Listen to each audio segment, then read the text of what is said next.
உறுப்பினர் விமால் ரத்நாயக்க, திரு சந்திரசேகரன் மற்றவர்களோடு எங்களுடைய கட்சி தலைவர் அண்ணன் மாவை சேனாராஜோட தலைமையிலேயும் சிரேஷ்ட உபதலைவர் கௌரவ CVK சிவஞானம், மற்றது எங்களுடைய நிர்வாக செயலாளர் திரு குலநாயகத்தோடு நாங்கள் நீண்ட பேச்சுவார்த்தை ஒன்றை நடத்தியிருக்கிறோம்.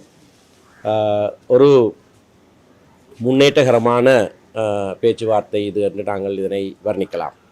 எல்லா விடயங்களுக்கும் தீர்வு கண்டுவிடவில்லை, ஆனால் ஒரு ஆரம்ப சம்பாஷணை என்ற வகையிலே ஒருவர் புரிந்து கொள்ளக்கூடிய வண்ணமான ஒரு உரையாடல் இடம்பெற்றிருக்கிறது. நம்பிக்கை தருகிற ஒரு உரையாடல். நீங்கள் கேட்ட பல கேள்வி දසත නිවස් ප්‍රධාන පුවත් විකාශය සවස් 6:25ට සුප්‍රීම් ඔස්සේ දවසේ දසත පැතිරුණු පුවත් ඇසිල්ලෙන් දැනගන්න දසත YouTube නාලිකාව සබස්ක්‍රයිබ් කරන්න.